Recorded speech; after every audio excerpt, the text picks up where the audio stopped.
విద్యుత్ ఛార్జీలపై గర్జించిన స్కందపురి. నారా చంద్రబాబు నాయుడు పెంచిన విద్యుత్ ఛార్జీలను వెంటనే వెనక్కి తీసుకోవాలని డిమాండ్ చేస్తూ పెంచిన విద్యుత్ భారాన్ని ప్రభుత్వం వెంటనే చెల్లించాలని కందుకూరు నియోజకవర్గం వైఎస్ఆర్సీపీ ఇన్ఛార్జి మాజీ శాసనసభ్యులు బుర్రా మధుసూదన్ యాదవ్ గారు భారతరత్న డాక్టర్ బిఆర్ అంబేద్కర్ విగ్రహం నుంచి trunk road, Pamuru road, circle, Vippagunta రోడ్డులోని డిఈ కార్యాలయం వరకు ర్యాలీ నిర్వహించారు. విద్యుత్ కార్యాలయం వద్ద జరిగిన నిరసన కార్యక్రమంలో బుర్రా మధుసూదన్ యాదవ్ మాట్లాడుతూ ఇప్పటికే ప్రజలపైన కూటమి ప్రభుత్వం వేసిన భారాన్ని 15,485 కోట్ల తక్షణం ఉపసంహరించుకోవాలని, ఎస్సీ ఎస్టీలకు 200 యూనిట్ల వరకు ఇస్తున్న ఉచిత విద్యుత్తును కొనసాగించాలని కోరారు. అధికారంలోకి వచ్చేందుకు నోటికి వచ్చినట్లు హామీలను గుప్పించిన చంద్రబాబు నాయుడు ఇచ్చిన హామీలను అమలు చేయలేక ప్రజలపైన అనేక విధాలుగా భారాలను మోపుతున్నాడని, అందులో భాగంగానే విద్యుత్ ఛార్జీలను అమాంతంగా పెంచి ప్రజల నడ్డి విరుస్తున్నారని విమర్శించారు.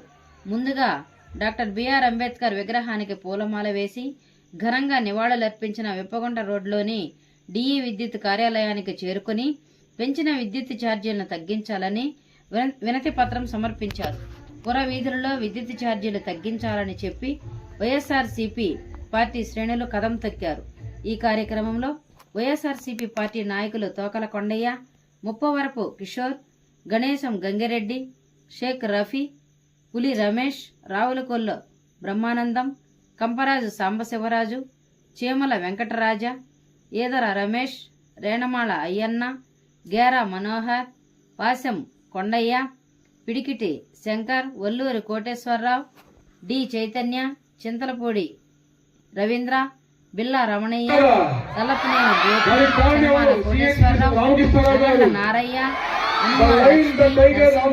హనుమంతరావు, నోటి వెంకటేశ్వర, ఇలాయి సంతోషం, వెంకాయలపాటి వెంకటేశ్వర, గుప్తా గోపి, చంద్రశేఖర్, సయ్యద్ ఫజల్, గొంతు సూర్యనారాయణ, గనిపినేని వెంకటేశ్వర్లు, చెరుకూరు బ్రహ్మయ్య, రామాంజనేయులు, చెన్నారెడ్డి, వెంకటేశ్వర్లు, గాజుల కిషోర్, షేక్ రహీం, అబ్దుల్ కలాం తలారి, ప్రసన్న కుమారి, దేవరకొండ ఆదిలక్ష్మి, తన్నీరు ధరణి, ప్రేమల జ్యోతి తదితరులు పాల్గొన్నారు.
గారు అట్లాగే మా స్టూడెంట్ ఒకప్పుడు నేను ఈరోజు అక్కడి నుంచి అంత దూరం నుంచి దాదాపు 3 hours జర్నీ అక్కడి నుంచి ఇక్కడ దాకా రావడానికి కారణం కూడా మీ మేనేజింగ్ డైరెక్టర్ వన్స్ అపాన్ మా స్టూడెంటే కారణం, భరద్వాజ గారు. ఆయన గురించి వచ్చారు. ఎందుకనంటే మా స్టూడెంట్కి ఒక కాలేజీలో మేనేజింగ్ డైరెక్టర్గా ఉంటూ నేను అడిగాను, మన దగ్గర స్టూడెంట్ అంటే ప్లేస్మెంట్ అయిపోతాడు కదా, మరి మన దగ్గర స్టూడెంట్ కాలేజీలో ఉండటం ఏంటని అడిగాను. లేదండి, వారికి వాళ్ళ ఫాదర్కి కానీ వారికి కానీ ఇంట్రెస్ట్ లేదు, ప్లేస్మెంట్ వేరే చోటకి వెళ్ళడానికి, వాళ్ళ ఇన్స్టిట్యూషన్ని రన్ చేయడం వాళ్ళకి కావాలి, వాళ్ళ దాంట్లోనే వాళ్ళే రన్ చేయడం వాళ్ళకి ఇంట్రెస్ట్ అని చెప్తే దానికి ఇంప్రెస్ అయ్యి అసలు ఏంటి తెలుసుకుందామని వచ్చాను నేను. యాక్చువల్గా ఇక్కడికి వచ్చింది కారణం, ఇంత దూరం ఇక్కడికి ఇంత లోపలికి రావడానికి కూడా కారణం, మన స్టూడెంట్ ఉన్నప్పుడు మన స్టూడెంట్కి మనం ప్రయారిటీ ఇవ్వకపోతే, ఒక కేఎల్ స్టూడెంట్ ఇక్కడ ఉన్నప్పుడు ఆ ప్రయారిటీ మేము ఖచ్చితంగా ఇస్తాం, ఎక్కడున్నా సరే కేఎల్ వాళ్ళకి. దాని మీద వచ్చాను భరద్వాజ గారు. ఈరోజు వచ్చానంటే కారణం the only one because of you only, nothing else here. లేకపోతే ఈరోజు వచ్చేవాడిని కాదేమో. నాకు మా రామకృష్ణ చెప్పింది, మన స్టూడెంట్ ఉన్నారంటే మీరు తప్పకుండా వస్తే బాగుంటుంది అన్నారని ఉద్దేశంతోనే వచ్చాను. Nothing else.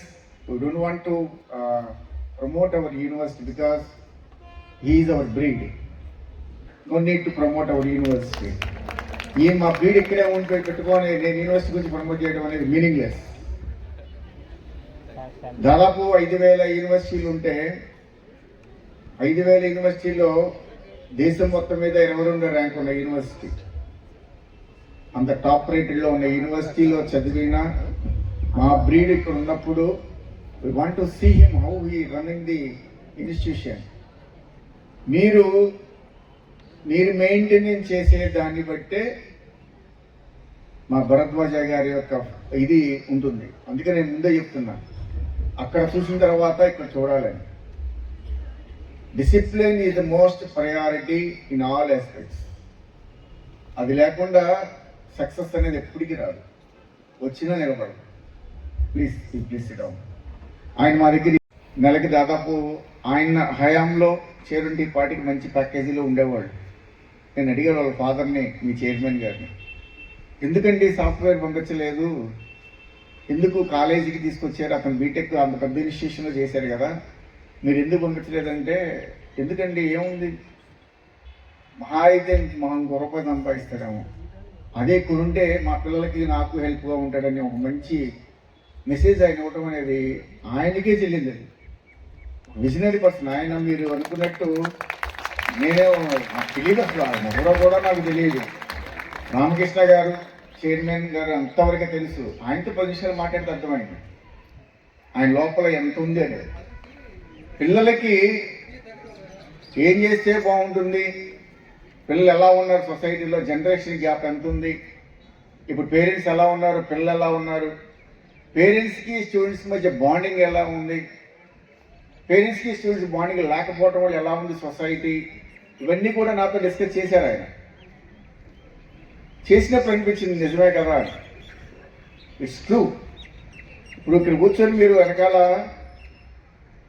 గోల్ చేయటమో లేకపోతే పేపర్లు విసిరేయటమో లేకపోతే ఇంకోటి కొన్ని చోట్ల మేము చూస్తుంటాం. మేము ఇచ్చిన పేపర్ని ఇట్లా విసిరేస్తుంటారు. నేను వాళ్ళు చెప్తాను, నేను విసిరే ఏం పర్లేదు, ఇంకొంచెం గట్టిగా విసిరేయి, రేపు ఇదే ఇండిసిప్లిన్ నీకు బయటికి వెళ్ళిన తర్వాత అలవాటు అవుతుంది, అక్కడేదో చిల్లర పని చేస్తావు, నిన్ను ఇన్స్టిట్యూషన్ నుంచో ఉద్యోగం నుంచి బయటికి పంపిస్తారు, అప్పుడు తెలుస్తుంది నువ్వు బిహేవియర్ మార్చుకోపోవడం వల్ల వచ్చే మార్పులు అయ్యాయి.